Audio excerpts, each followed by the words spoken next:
ఏవండోయ్ ఒక్క నిమిషం ఆగండి. ఒక్కసారి కొబ్బరి పచ్చడి ఇలా ట్రై చేసి చూడండి. అన్నంలోకైనా ఇడ్లీ దోశల్లోకైనా చాలా అంటే చాలా బాగుంటుంది.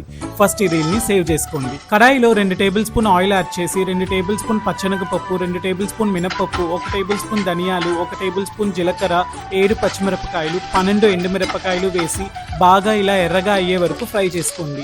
ఇప్పుడు 1 కప్ ఫ్రెష్ కొబ్బరి యాడ్ చేసి ఓ 5 నిమిషాలు ఫ్రై చేసి పక్కన పెట్టుకోండి. అదే కడాయిలో 1 టీ స్పూన్ ఆయిల్ యాడ్ చేసి 2 టొమాటోలు, కొంచెం చింతపండు వేసి ఇలా మగ్గేంత వరకు బాగా ఫ్రై చేసి పక్కన పెట్టుకోండి. ఇప్పుడు మిక్సర్ జార్లో మనం ఫ్రై చేసిన అన్ని ఇంగ్రీడియంట్స్ ముందుగా వేసి ఇలా గ్రైండ్ చేసుకోండి. తర్వాత ఫ్రై చేసిన టమాటాలు, రుచికి తగినంత ఉప్పు వేసి కొంచెం వాటర్ యాడ్ చేసి ఈ కన్సిస్టెన్సీకి గ్రైండ్ చేసుకోండి. ఇప్పుడు పోపుకి 2 టేబుల్ స్పూన్ల ఆయిల్లో ఆవాలు, జీలకర్ర, ఎండుమిరపకాయలు, కరివేపాకు వేసి ఫ్రై చేసుకోండి. ఈ పోపుని కొబ్బరి పచ్చడిలో వేసి మిక్స్ చేస్తే ఎంతో రుచిగా ఉండే కొబ్బరి పచ్చడి రెడీ అండి.